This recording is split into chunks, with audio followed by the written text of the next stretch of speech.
Voyons maintenant de façon plus générale la fonction radicale. Quelle est la différence entre la fonction de base et la fonction transformée? Premièrement, la fonction de base est représentée par y est égal à racine x. Graphiquement, ça donne une courbe dont le sommet est 0, 0 et qui monte et qui se dirige vers la droite. Si nous ajoutons les paramètres a, b, h, k à notre fonction pour obtenir la fonction transformée, on obtient 4 allures de courbes différentes. Donc, selon les paramètres a et b, la courbe peut faire une réflexion par rapport à l'axe des x ou par rapport à l'axe des y ou les deux. Donc, je vous suggère fortement de vous fier à l'allure de la courbe et de dessiner ce tableau dans vos notes de cours.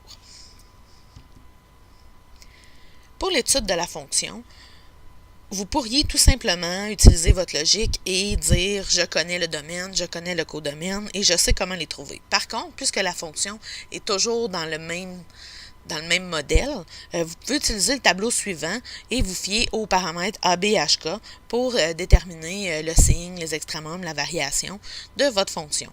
Donc, je vais mettre tout ça dans Challenge You sous forme de tableau pour que vous puissiez l'imprimer. Maintenant, la partie importante. Comment détermine-t-on la règle d'une fonction radicale? Premièrement, voici une fonction radicale. Nous avons le sommet et un autre point. Première étape, déterminer les coordonnées du sommet et d'un autre point. Ici, notre sommet est à -1, -3 et notre autre point, qu'on appellera A, est à -9, 1. Deuxième étape, nous avons besoin de déterminer, à partir du tableau, l'allure de la courbe. Si nous retournons à notre graphique, nous pouvons déterminer que l'allure de la courbe est vers la gauche, vers le haut. On peut donc voir que le B est négatif. Nous avons besoin de déterminer la valeur du paramètre B à la fin, mais pour le moment, nous mettrons B valeur soit plus 1 ou moins 1.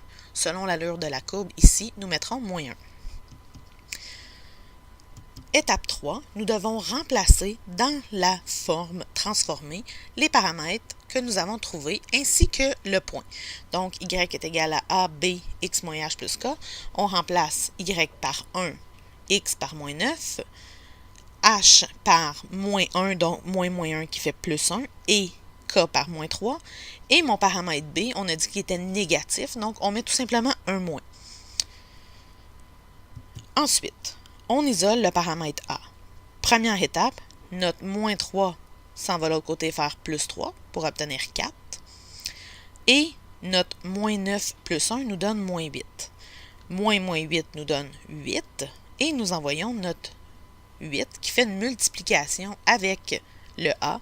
Le racine 8 s'en va diviser. Nous obtenons donc un paramètre a qui est de 4 sur racine de 8.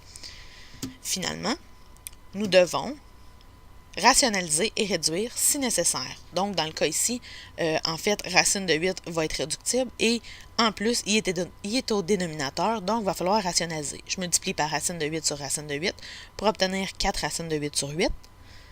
Ensuite, le 4 et le 8 peuvent se simplifier en 1/2. Mon racine de 8 peut être transformé en 2 racines de 2 et mes 2 se simplifient pour obtenir racine de 2. Ce qui est devant la racine est le a, ce qui est sous la racine est le b. Ma fonction est donc y est égal à racine de 2, x plus 1, fin de la racine, moins 3.